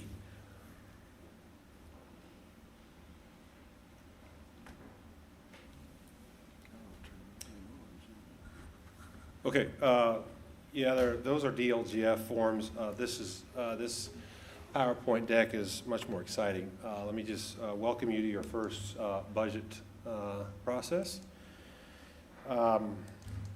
We will also make this available on our website tomorrow, and certainly to you all as well. We were refining it yet late today. Just some non-financial things, what we focus on every day as a workforce to come in here and deliver a quality of life that makes Westfield attractive and is growing, and for reasons that I'm sure every one of you chose to live here, choose to live here. Internally, the organization of about 220 people, this is our focus. Just like most corporations, you've got goals that you're trying to execute and measure those. I won't go line by line. A lot of this was covered in the GeoBond component, but this is more the operating budget that is the lifeblood, that through planning, we started this process. I think I have a timeline in here. We start this process in the early part of the year. Some of you counselors did participate in the planning session. We have engaged the financial services group by way of Greg Garitas, who's in the House, who you have a sustainability plan. It's like 168 pages, nice light reading on a Saturday afternoon, that we use as a guide and project. So as you can see, the pandemic has an impact in most units of government. We follow things. We follow the private sector. Recession, we follow it down, we follow it out. So we are preparing for that as we move along. We'll speak to that a little more. This is a kind of a historical view, where we've been, where we're at, why the $1.2 million increase. We have non-discretionary increases, our insurance, property casualty, health, FICA, payroll taxes, pension, et cetera, et cetera. I think for purposes of presentation, if you have questions mid-presentation, please stop me. Let's have a conversation. Let's have a dialogue, not a monologue. And so as we look, the question of the year is, how does this pandemic, how will it affect us? And I'll have Mr. Garitas speak to that here in just a few minutes. But we do know that due to unemployment, income tax will be impacted. We do expect property tax appeals to be a relevant factor, which they always are, but perhaps more so as we move into the next taxing cycle for properties. As you can tell, most recently, last week, your community, our community, was recognized among peers across the country. As I noted earlier in the previous, the GeoBond presentation, we have enjoyed, this community has enjoyed a trajectory of net assessed value for the last 4 years plus that is in a 9% increase range as opposed to the state average of 4.2. The growth quotient is worth noting here that is a state formula and process, that even if you have negative assessed valuation, you get to increase your budget 4.2%. Now, I can't sit here and explain how that works and the rationale and the logic. That's just how it is. And so we have been capped over the years because it's counterintuitive to a growing community that you have a 10% increase in your AV year over year, but you only can service your community by 4.2% of an increase. So what we have done, as I've noted in the past, I'm going to drop back, the directive was given to our leadership team to keep the budget as flat as possible, notwithstanding what is noted there in the center column. Again, this is a graph that kind of gives for your edification of where we have been since 2016 from a net AV. You can see that we've been as high as 19. I'm sorry, in 19 we've been as high as 12. And you can see what we are projecting in 21. It has similar qualities of that of the state average. You can see that dip in 17. But overall, we exceed what the state average is. So, getting to this timeline, here we are tonight. Council President Edwards and I had a conversation, and perhaps tonight would be the workshop that in past times councils have had a public work session relative to the budget, review the sustainability plan. We've plugged that in here. That is entirely, obviously, up to you all if you want to endeavor in that. I know there's a council finance meeting Thursday? This Thursday? Yeah. 9 a.m. Yeah. And perhaps, if it's properly noticed, can exceed the three-person committee to maybe review that. It's entirely up to you. This is the timeline. Public hearing will be at your next meeting in 2 weeks, where members of the public can offer comment to the budget. We propose adopting, you consider and adopt this at your 26 October meeting. And we have to have this adopted statutorily by November 2nd. So we always try to... So we're looking at October 26th is kind of the cutoff then? Correct. 1 month roughly from now. Tax-supported funds, municipal finance is a bit tricky. You have your general fund, fire, MVH. I won't go line by line. Food and beverage, LRS is a state formula. CCI, cum cap improvement, cum cap development, and then debt service funds where property taxes are collected and then paid back out for those debt instruments backed by property taxes. This is not TIF. That's a separate instrument, separate structure. It does not reside here. So this is our projection off to the right. It's boxed out there, and to underspend and reduce our expenses and hopefully increase our revenues, which we really don't have control over, but by economic development. As you know, if a project were to be permitted and they go vertical today, we would not see those tax revenues until 2020, fully in 2023. So it's an 18-month lag because of the assessment periods. That's the how this comes through into the revenue side, and there are the sum totals that are projected.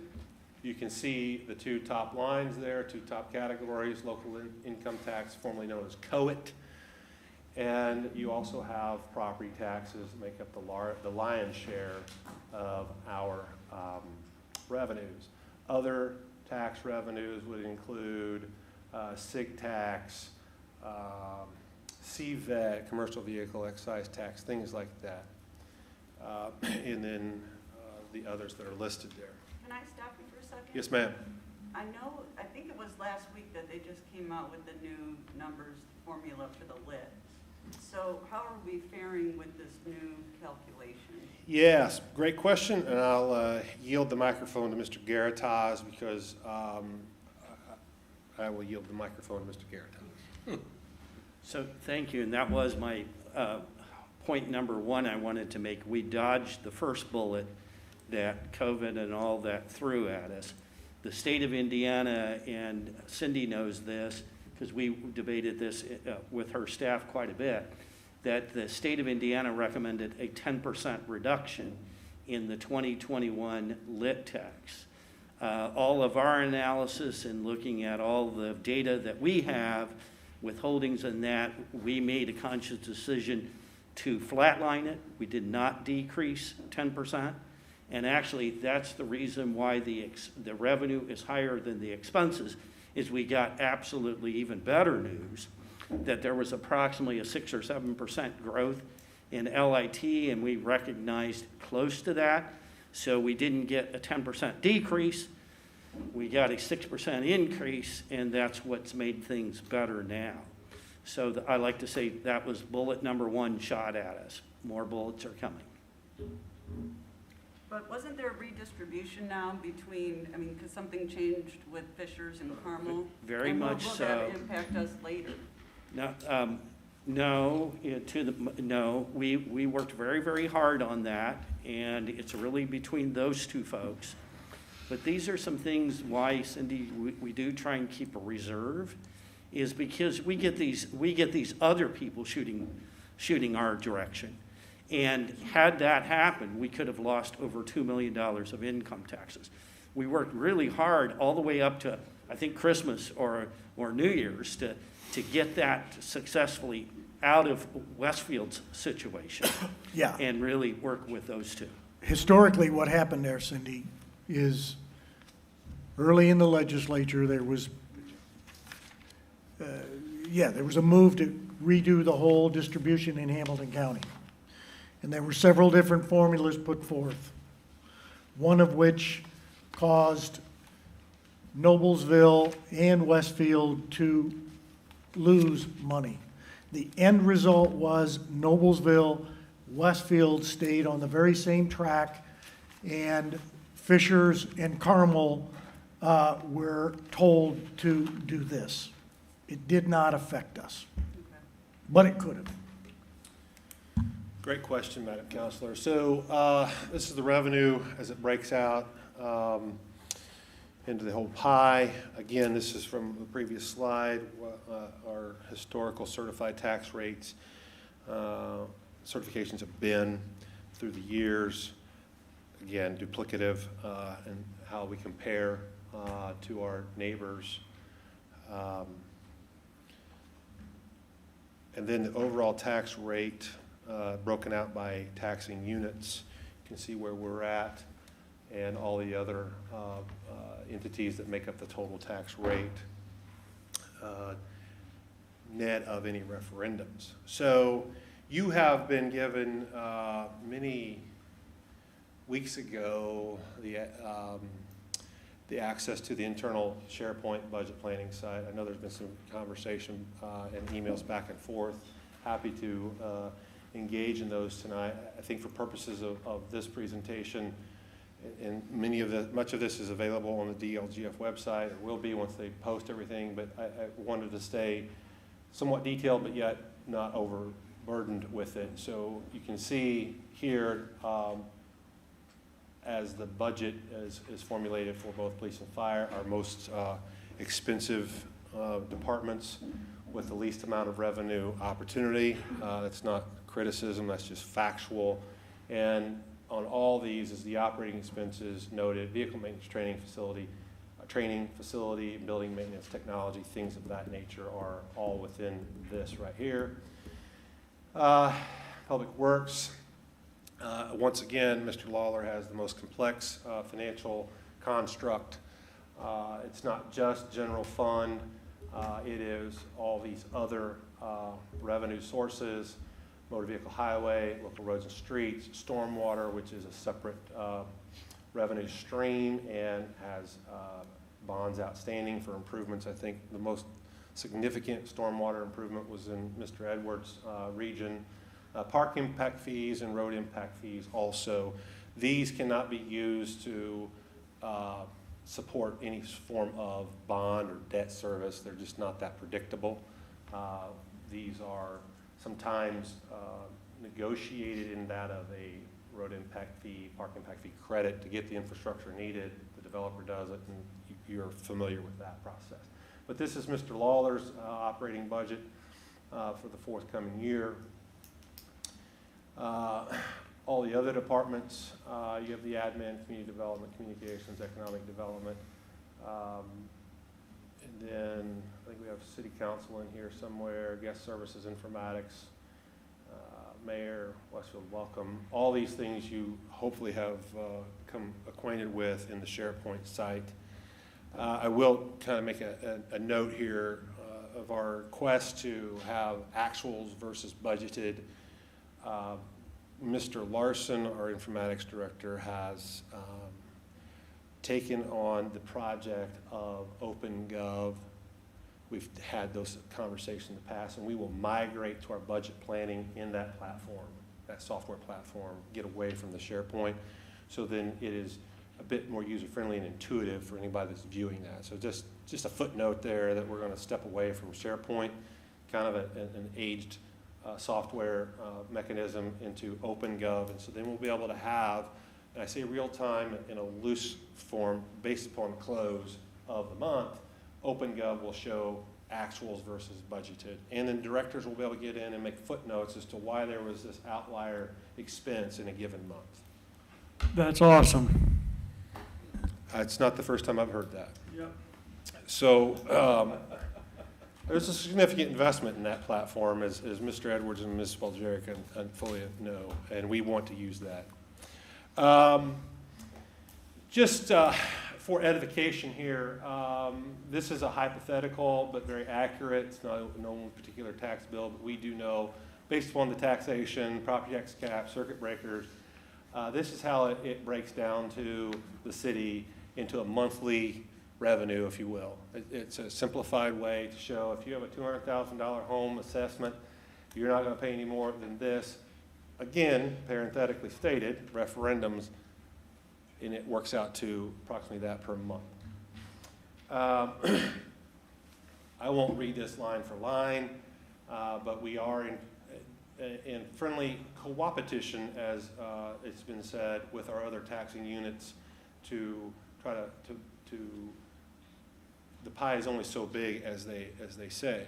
So tax caps, and that's just a kind of a tax rate basic explanation, probably overly basic. Rainy day fund is $3 million. I think some would suggest that that's a bit anemic for a community our size and a budget our size. So it would be our goal over time, back to that earlier conversation about cash, is to continue to add to that rainy day. Here, let me explain why the rainy day is important, not only from a cash position, but if we have situations, most likely in the context of public safety. So let's say direct straight line wind. So I'm going to use some of my public safety background. There's a tremendous amount of expense associated with that. You're not always guaranteed to be reimbursed based upon a disaster declaration. That goes to FEMA, the Department of Homeland Security. They make that determination, and there have been communities who've sustained property damage throughout their community, and they've not been reimbursed because it hasn't risen to the level of a disaster. So you still have expense. You have to remove the debris, you have to pay overtime, you have building expense. That's quite literally, sometimes the day does rain, and that's the purpose of that particular fund. So the legislature has given taxing units, schools, townships, the ability to put away those monies restricted, and if we have that situation, we would call an emergency council meeting and ask for an appropriation out of that particular fund if that's where we designate it to come from. So that's the background of rainy day. It's thrown around like it's no big deal, and we hope that it never becomes a big deal, but it could be we are in a situation where we wouldn't get reimbursed. And I might add that the reimbursement from FEMA, DHS, is 75 cents on the dollar. You don't get dollar for dollar reimbursement. So that's just kind of an edification note there. Again, here's the timeline and questions. So I know I kind of zipped through this. I asked, I think the meat and potatoes is going to come from the discussion from you all. Any questions you have? I know I've corresponded back and forth with Counselor Patton, and questions that why don't we, relative to training or a particular vendor or whomever. So I'm happy to answer those questions now to the best of my ability. Okay. Oh, lastly, let me just say, as a resource, there are websites for our citizens to access and to better familiarize and understand this whole taxing process. So, that being said, I'll back up to some big numbers and entertain your questions. Todd, did you say when this will be posted? Tomorrow morning, Tomorrow morning. as soon as we can get it on there. Any other questions for Todd? Oh, lastly, no action from you tonight, but there was a request for summaries from department heads, and we'll provide those to you as well as to any outliers. Again, we've done our best to keep this flat from an operating, notwithstanding any non-discretionary expenses. When the pandemic was declared, I've mentioned this to, I think, Council Finance, we charged our directors to underspend their budget to be able to carry a strong cash balance into 2021. And most departments are on par for that, with the exception, I believe, fire. And they've got a significant injured reserve list right now. Apparently, we have a bunch of old guys out there. So that's a term of endearment. So no action from you tonight. Certainly your questions. We'll have a public hearing in 2 weeks, and then certainly dialogue back and forth between those sessions. Okey-doke. Questions? We move on to the next item, which is Resolution -136. Can I ask a question first, Joe? Yes, you may. How are we doing with CARES Act funding and reimbursement here? So we're collecting those, and if, I'm sure that the CARES Act relative to pandemic, so I would defer to the clerk treasurer, because I know that she and her team are heading that up, making those applications, collecting those, working with directors for those qualified reimbursement expenses. So the clerk would be better positioned. I don't know what we've applied for off the top of my head and what we've received. So if the clerk treasurer, Ms. Gossard, are you there? Yes, I am. Okay. Yeah, we have sent it in quarterly, and we've gotten back 2 reimbursements. They denied. We tried to get back the money that we had to pay at Grand Park to reimburse them for the travel games and all the tournaments and everything, and they denied those. So I can't, off the top of my head, I don't remember exactly how much we've got back so far, but I can get that to you tomorrow. We've got another packet ready to go. They're real particular about what you get or what you send. So, but I can send those out to the council if you'd like to see those. They did open up, and I sent out an email to a few people. Cindy, you were not one of them, I'm sorry, but they did open up some other things that you could apply for, and I think remarketing events over at Grand Park would qualify, at least it looked like to me, so. Yeah, we received that and we'll circulate it among our team, and if you would send that to the clerk, that way we're all kind of synced up there on, because there was a change to the good, apparently, to your I point. just don't want to leave that money on the table that, You said it, not me. oh.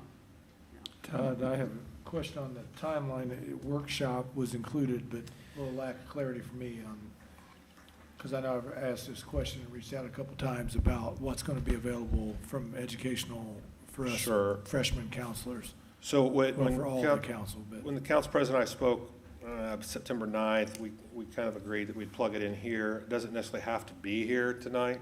This is when Mr. Garatas will spend time solely focused on the sustainability plan that we have been operating off of or by for the last nearly decade plus.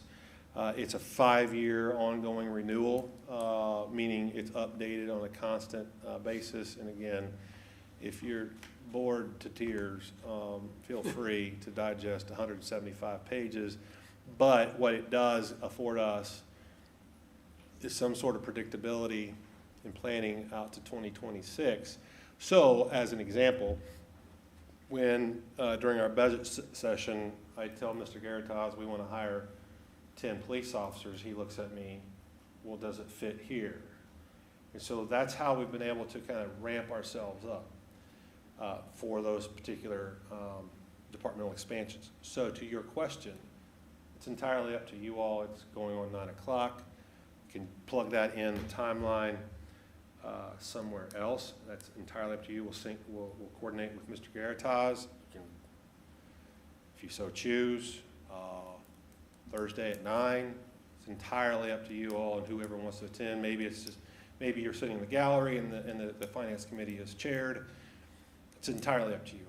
But I defer to your schedule. Yeah.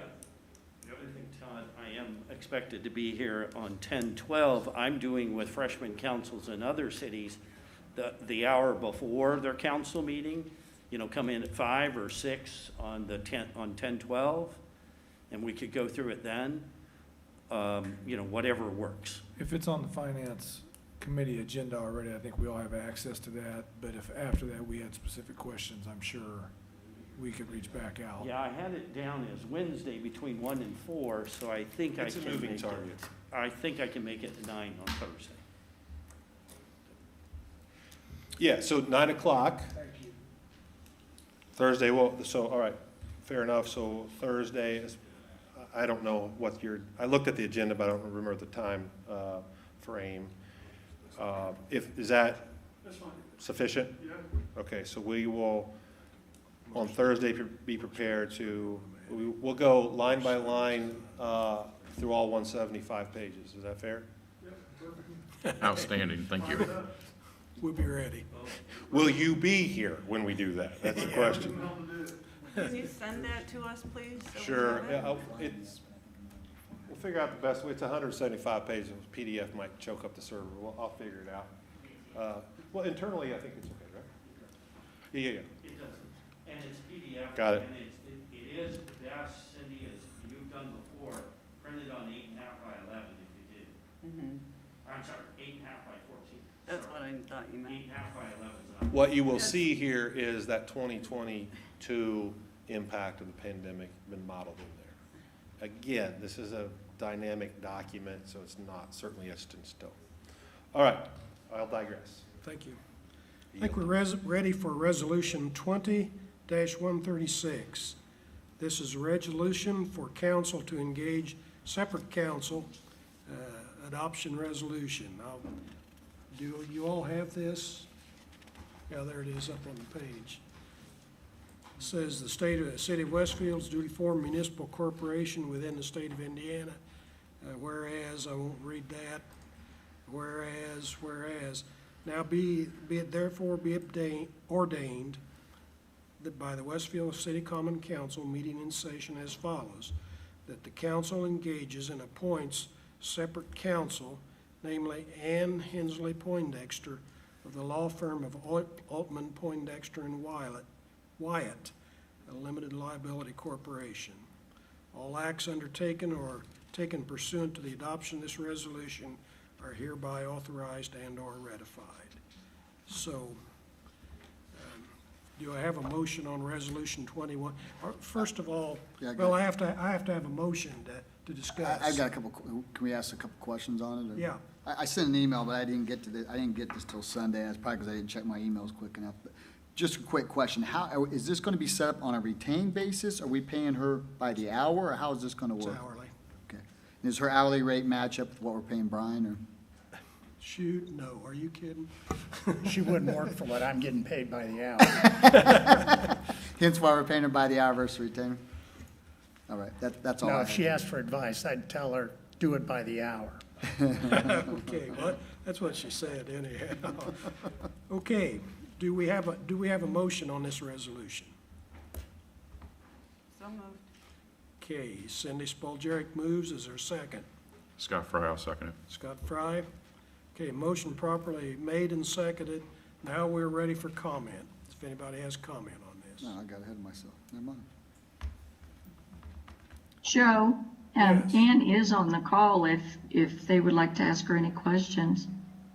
Well, it's getting late, but does anybody have any question for Ann? No. I don't think they have any questions right now. So I think we're ready for the question. Clerk, will you call the roll on Resolution 20-136? Troy Patton, Yes. Joe Edwards, Yes. Scott Fry, Yes. Cindy Spalgeri, Yes. Mike Johns, Yes. Nate Gilbert, Yes. Scott Willett. Yes. Motion carries 7-0. Okay. Before you guys leave tonight, well, there'll be a place to sign, so we'll need that. Okay. Next item is any residents, I don't think there's any residents left that would wish to address the council.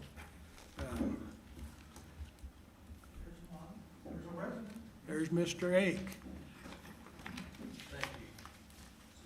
Jim Ake, reside at 543 Potomac Court, Westfield, Indiana. Oh, there we go. Anyway, I want to congratulate the Westfield Rocks for a fine victory. It gave us a lot of excitement there against Brownsburg and come back being #1 in their conference. So, Jake, that had to be a thriller for you. I don't know how you do it every week, but congratulations, sir. And congratulations to the city of Westfield for being voted one of the best places to live in the United States. I think we're 6th, and that's quite an outstanding achievement, and we appreciate everybody's efforts in that regard. Thank you. Thank you, Jim. Okay, any city council comments? I'm going to have one comment prior to turning it back to the mayor, but any comments, Troy? We've covered the waterfront. We've covered the waterfront pretty well. Anybody else? Okay, I just have a statement. I wanted to write it out so I wouldn't stumble around and not say it correctly. It says, as we wrap up the city council meeting tonight, I want to make all aware that the council and Mayor Cook have agreed that the city will proceed with one complete audit or examination of city and Grand Park finances. The mayor has also agreed that the city council will receive the audit examination results at the same time as the mayor and his administration. Now, this will save the city the cost of one audit, which could be quite a bit of money. So we're trying to work together to save some money and get the same results, and I think it's the right thing to do. So it's done. Mayor, it's yours. No, I don't have anything further than that. Thank you. Okay. Joe, I do have one thing just to let everybody know. Tomorrow is the audit exit for 2018. Everybody should get an email in the morning. I think it's for 10 o'clock. It's virtual. So, It's 10:30, isn't it? okay, it may be 10:30. I don't have that in front of me either. But I just wanted to let everybody know that will be tomorrow for 2018. 2019's not complete yet. That's the federal audit. Okay. Thank you, Cindy. One more thing too, Hey, Joe, I'm sorry. Okay. Go ahead. I've got one saved around myself. Just a reminder, we will probably be meeting October 26th now because of the budget cycle. Could be, we're going to have to find a separate place Or because do it this will remote. be Yeah, occupied. this place will be occupied, so. Or change the date. Is that going to be open over there? Could we use it even? Just change the date. Can we change the date? Sure. 48-hour notice, that's all. Okay. Mayor, Yeah, I'll no work public with you on changing. We'll change the date, okay? You and I. And one more thing on your GO bond tonight. Since there was an amendment, an attachment requested to go on the bond, it's going to have to be reworked, and so Catherine will get that down here for signatures. But I'm sure there's one floating around here, don't sign it. Thank you. Okay. All right. Anything else? We're adjourned. Council, need your signatures up here. Okay.